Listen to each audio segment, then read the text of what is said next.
One Piece is a definition of an adventure. When I was catching up to this story, I couldn't wait to get to the end of the story, honestly. I couldn't wait to see what that One Piece was, what was on Raftel. But of course, as I caught up to the series, and I caught up during Punk Hazard, I just felt sadness. Like I was caught up. I couldn't binge episodes. I couldn't binge chapters. I was caught up to the series at Punk Hazard and I had to wait weekly for the chapters. Of course, I got used to it and I actually got more hyped for the chapters every week, and there was always an excitement feeling.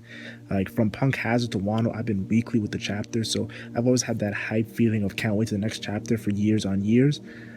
Even now, even my personal life, I got some family and some friends catching up to the story, and seeing them catch up to the story is definitely making me feel some type of way. It's also because Luffy in chapter 1001 was pretty much compared to some legends, and he seemingly looked like he's becoming a great pirate right before our eyes.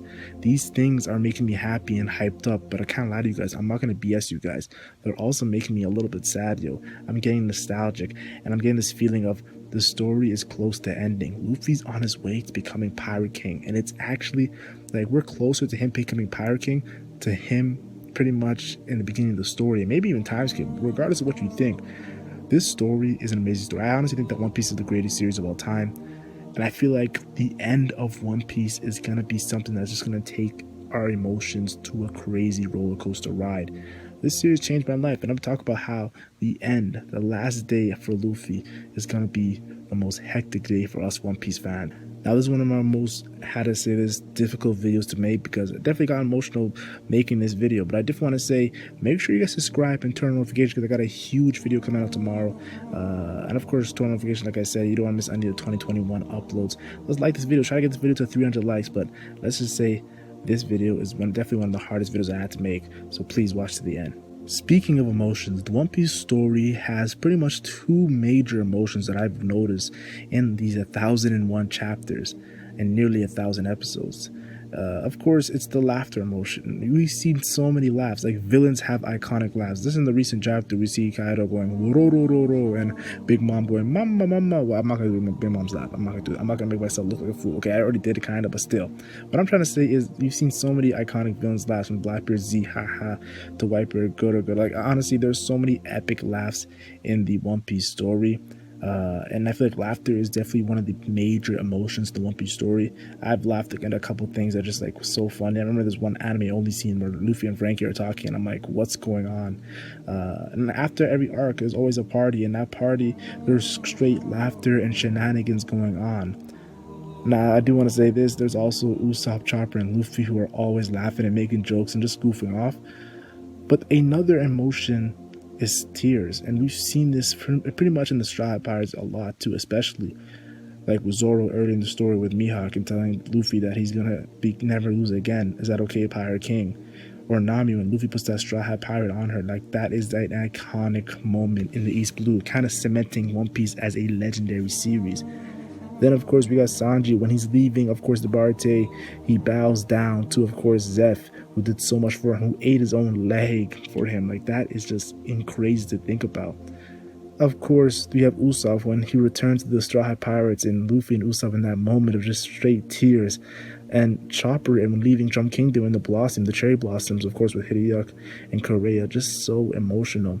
Nico Robin, of course, and his lobby, their iconic I wanna live. And of course, Frankie with trying to hide his tears by saying he's in pain from Nico Robin's doing, but we all know he was crying from leaving his family.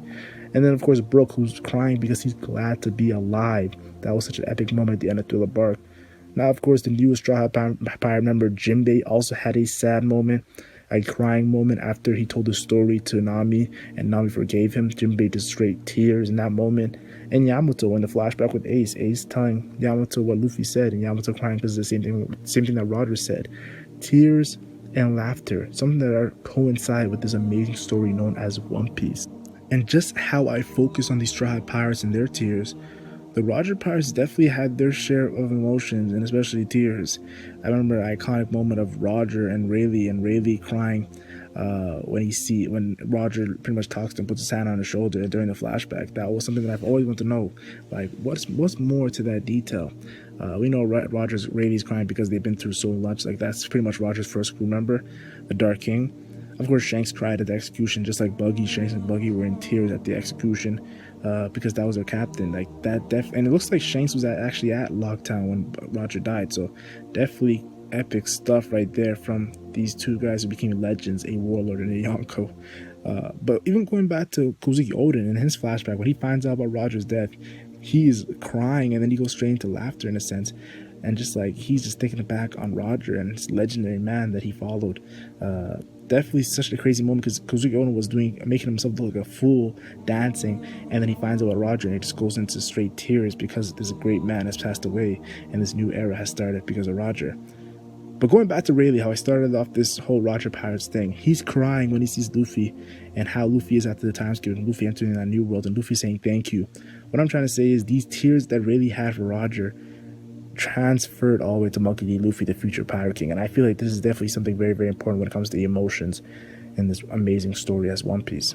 But back to laughter. Yes, we all know the epic moment in the flashback when Roger goes to Raftail and sees the One Piece and just starts laughing. Like Laugh Tail, that's what pretty much it's called, Laugh Tail, and Roger's laughing at the One Piece. Now I'm not going to say what the One Piece is, but I definitely feel like the Will of D could coincide with the Will of Dreams.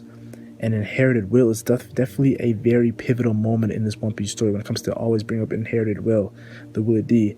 This leads me to believe the voice of all things, like the voice of all things that we know that Momonosuke has, that we know that Kozuki Oden has, that we know that Roger and Luffy definitely have, a power that honestly I feel like Roger had, and Luffy and him are the only ones who could achieve a next level to the voice of all things that Raftail could be connected to. Honestly, I could see a situation where a new power blossoms because of the voice of all things, a power that definitely will shock people to its core. Now, of course, I'm not saying this power is going to be on Raftail. I'm thinking this. I honestly believe this power has been there this whole time.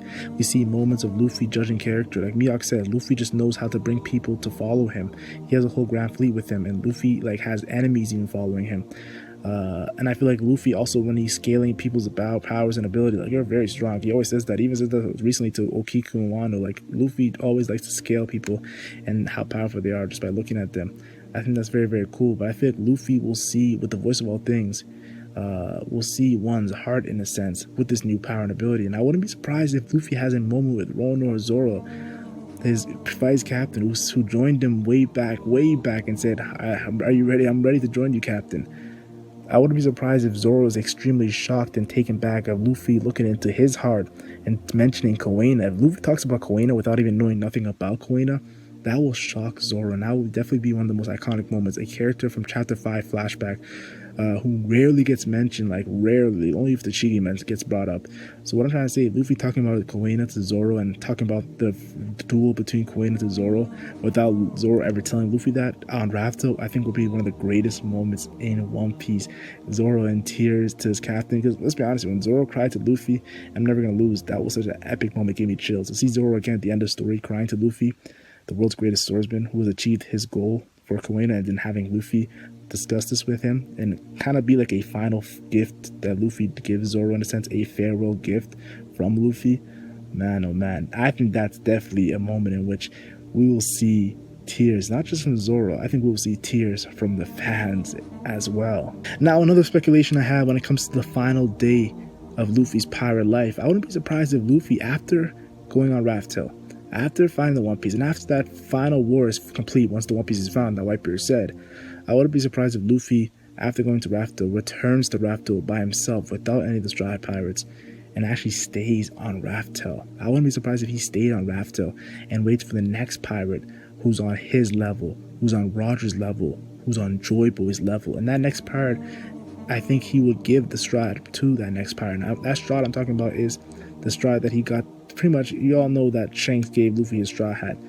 I wouldn't be surprised if Luffy gives Shanks' son, Makino's baby, that Straw Hat. Yes, I believe that that will be the Straw Hat that he gives and waits on Raftail for Makino's son to actually return to him the Straw Hat, like she has to return to Shanks the Straw Hat.